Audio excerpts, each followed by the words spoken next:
I know this is one you've been waiting for. How to create simple banners. So we won't be going through the process of freehand with this one. We'll just be creating a very, very simple banner that won't break and won't bend in your games. We won't be making it from paper. The material isn't very good for our purposes. What you will need to create a chain link banner is, so I bought this stuff on eBay, on Amazon. So it's 33 feet of stainless steel DIY link chain necklaces with 20 lobster clasps and 30 jump rings for jewelry making, and that's 1.5 millimeters. The brass I'm using, the brass rod, comes from Albion Industries. So this is a company in the UK that do make custom made, or rather they're a mass producer of these kind of materials, and this again is 0.45 millimeter. In order to create this, we need to first create a couple of holes in the underside of the Titan. So assemble the legs, make sure they balance on your base before moving forward, and then take a very sharp knife and plunge 2 holes. You can use a screwdriver for this, but personally I find it's better to find these location holes with a knife to start off with. Now comes the tricky bit. So we have to add glue into those holes. Oh, I'm just drilling them there, making an idiot of myself. Thank you, pass me. But what we need to do now is add super glue to those holes, and then we are taking our brass rod, or rather our stainless steel rod, and very, very carefully trying to glue the first link in there. Now this is time consuming, it's very tricky. Take your time, have patience. Once it glues, it will fall down the Titan with gravity. We'll be able to see that in a little bit.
Now we have the chain links glued in. We should be able to see that when they hang down, they'll do so like that. Next up, another tricky procedure, especially to do on camera, the way it's positioned, is to glue the rod in between these 2 link chains.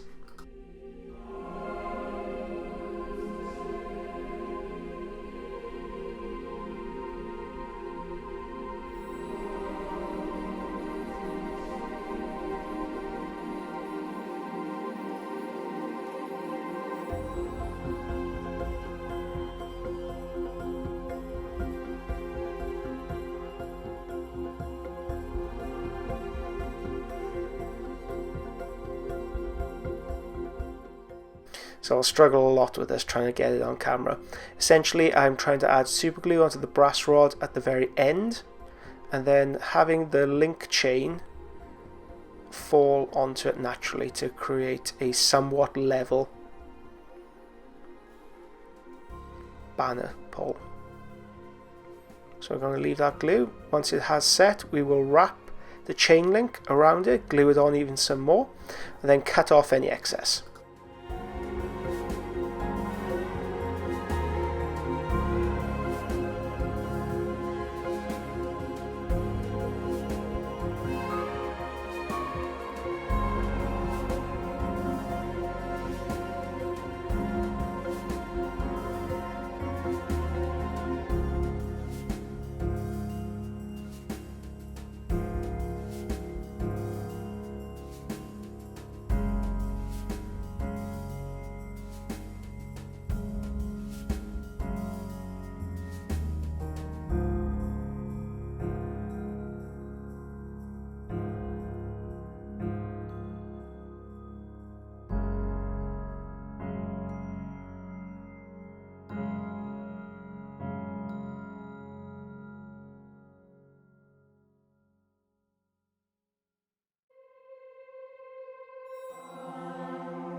Once that's set, I'm running glue down the bottom.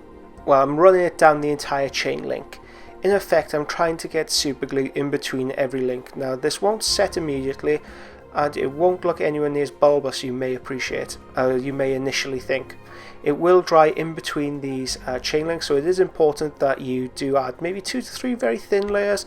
This would be better if you had a super glue with a brush on it, because you could simply just brush it down the side of the chain link, but needs must. So I'm adding a few layers, and then I'll let gravity do the work for it to set.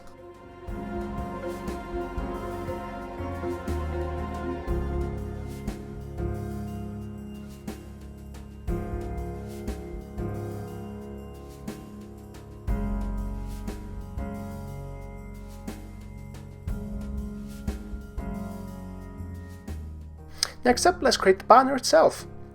So I've just got a piece of wrapping plastic, the kind of things that you get with special edition miniatures or the character series miniatures through Forge World. They come in this plastic packing material. I'm going to cut out a very loose, rough shape of the size needed for the banner, and then I'll do a test fit, and then I'll glue the very top to it.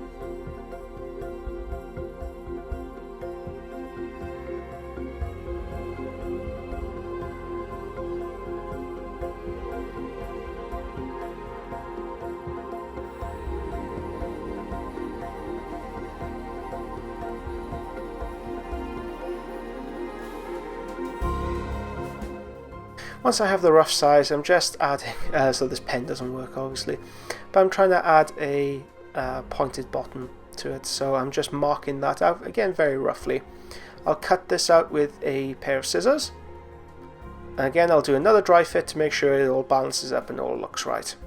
So by using this plastic, we don't run the risk of any wear and tear, any incidental movement. I know back in the day that, especially the old hammer guys, they love using tomato puree wrappers.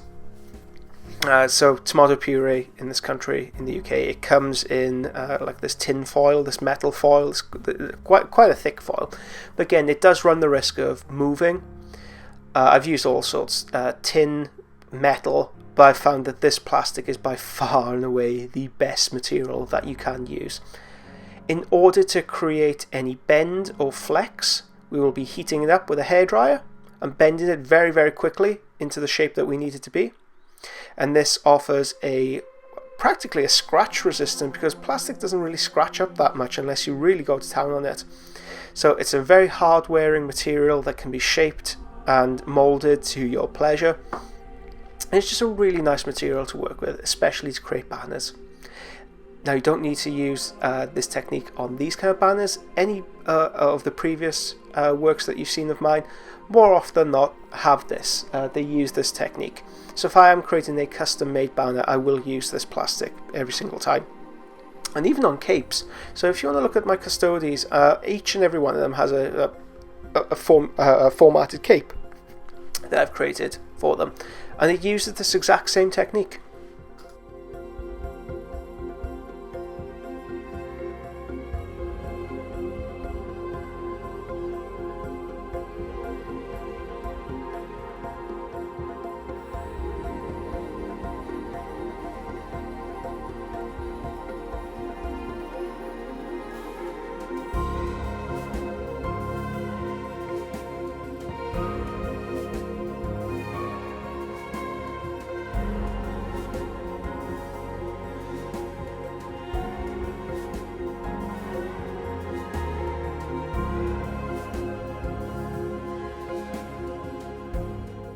Okay, now that looks really spiffy.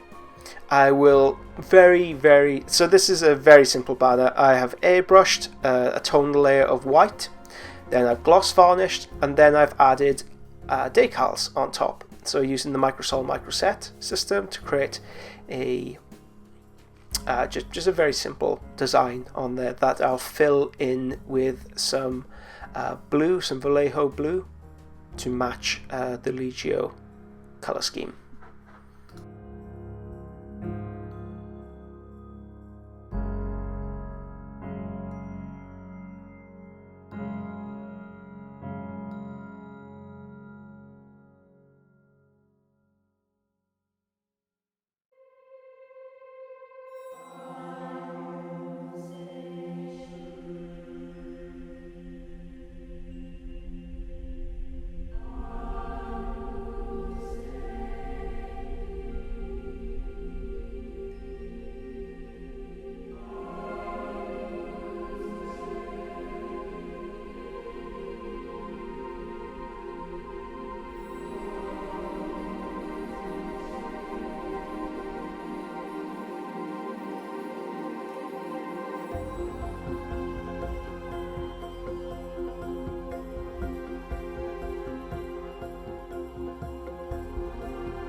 I wanted to finish the banner with some paper clasps, so I got some artist paper from my notebook, from my sketchbook.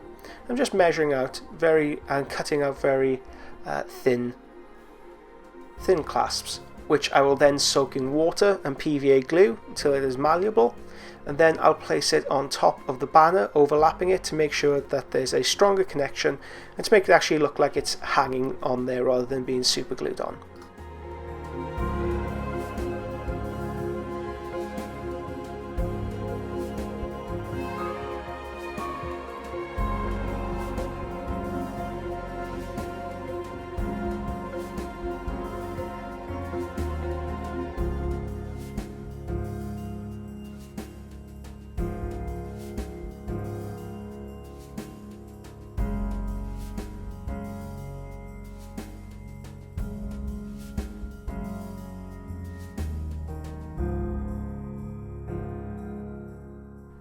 These banner struts are then painted with blue.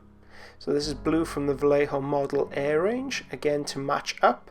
And I'll work again on this off camera because it is quite hard getting that geometrical design perfect when there's a camera in between you and your face. But essentially that is it. That is the basis for creating banners for your own knights. Feel free to put them on the underside of them like so, and the undercarriage, on the arms, and even create top banners like they did in the 80s. So thank you very much guys for the video. There is one final tip that people have asked for and you may have missed if you haven't watched the seminar video, so we'll be getting on to that next.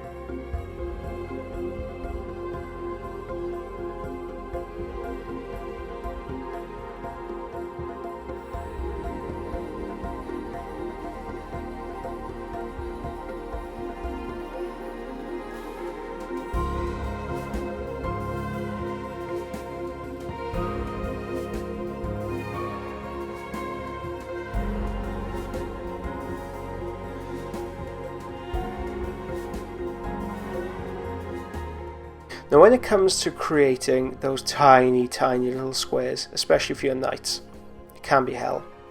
But alleviate the pressure, alleviate that hell, that boredom, by buying one of these things. So this is a piece of metal, a piece of steel, with recessed squares already on there, indentured on there. So this video is playing on a loop just to show you what kind of effect you can create.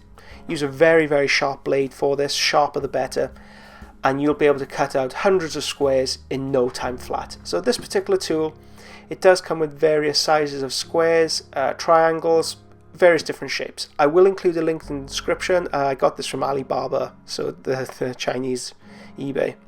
But anyway, enjoy. Hope you found a few tips in here to get you going. If you do paint anything, please send them in to me. I'd love to see your own works, and I'll catch you next time.